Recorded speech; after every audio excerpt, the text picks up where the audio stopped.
Hello, hi, good morning. I don't want to say it's morning yap.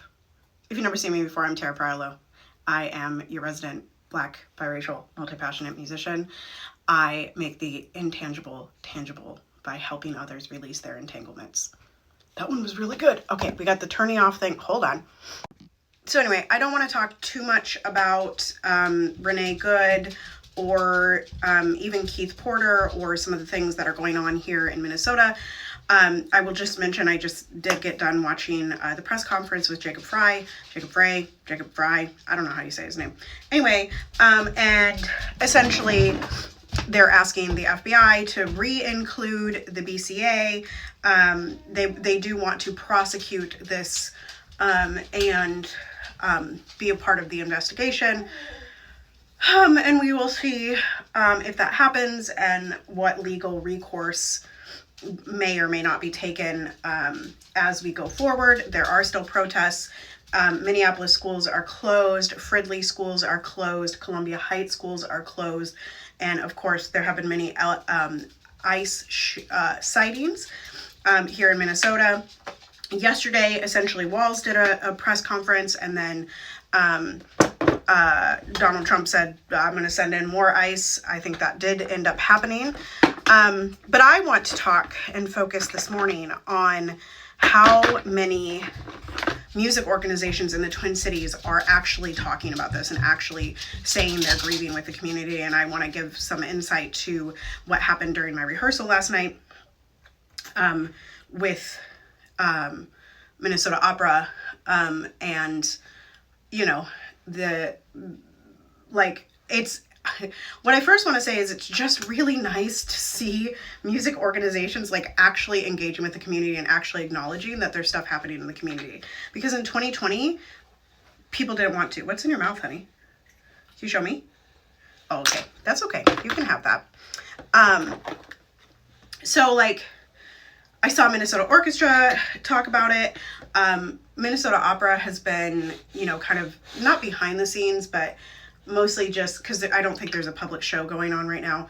And I've talked about it with several other organizations. And yeah, it's, it is something to behold. But one of the things that got brought up at rehearsal last night was, and I was reminded of this, that the kids might need someone to talk to. And this is something that I've talked about before, being a private voice student, being a private voice and piano teacher. Sometimes you get situations where the kiddos are more comfortable talking to you as a adult, and they're looking for, various things, but they want to be able to talk about it, and how to open space for that. And Minnesota Opera has opened the rehearsals to moms of the kiddos that are doing this, parents of these kids, and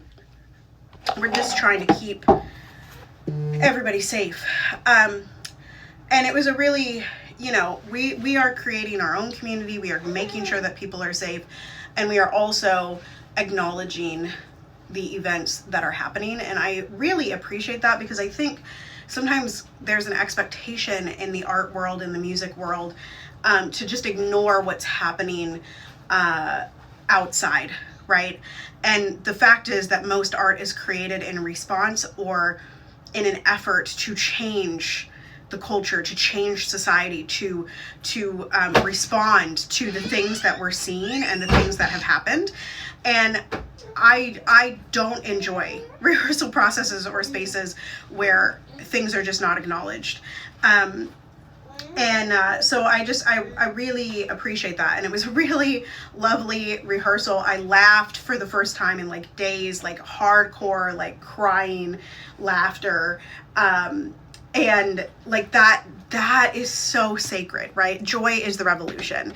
It is so sacred to be able to acknowledge the things that are happening and hold those things together, and then also be able to laugh together, right? Also be able to have a moment where we're not needing to numb, where we're not needing to be careful with each other, where we are actively in our joy, right?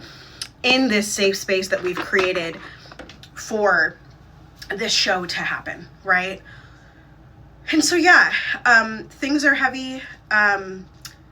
It feels a lot like every day waking up the last couple days has felt like waking up after every other state-sanctioned murder that has happened. I'm very reminded of Philando Castile. I'm very reminded of George Floyd. I'm very reminded of all of these things, and I'm very reminded that Minnesota is, I saw somebody called Minnesota a scapegoat this morning, because Minnesota is nice. Minnesota being at the epicenter, Minneapolis being at the epicenter. Minneapolis has been the epicenter of police murders of Black people for at least 20 years, if not longer. And that's a lot to hold. It's a lot, like, that is waking up every day knowing that, and knowing that, like, this is essentially, like, our leadership is preparing for, both political war and on the ground protect the Minnesotans war with ICE and the federal government. And that's big, and I think it's okay that we state what's going on. And I also saw another video this morning, and in it she was reflecting on a video that she had made last year when the woman, I think her name was Dr. Teresa, got dragged out of the Idaho meeting, and there were so many people filming, but there was no one doing anything. And yes, we do need legal observers. We do need people taping. Darnella Frazier, the reason that we know George Floyd's story is because Darnella Frazier turned on her phone and recorded the entire thing. And we need people, especially when there's lots of people, to do things, right? You have to learn to de-arrest. You have to learn to get your people out of these situations, not just yelling at them. Like, any ICE officer, any person can stand and F you, right? And that's what Jacob Fry, he just said in the thing. He said, what's worse, or like, what are you more offended about, a person that got murdered or my F-bomb, right? And the reality is, like, we can all handle an F-bomb. We can all handle the curse words. It's just a choice. This in the background, those of you that are watching on a video platform, this is I can't even get out of the way. This is, let me make myself small. This is the barricades that were put up in the area that Renee Good was murdered in.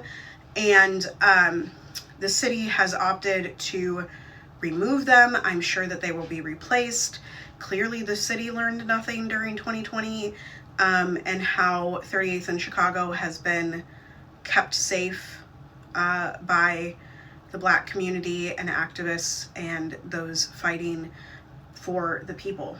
So anywho, that's what that is. I have a whole bunch of, now we're crooked. I have a whole bunch of protests and information linked in my stories on Instagram right now. If you are interested in that, I will be going live with Dr. Flo at noon.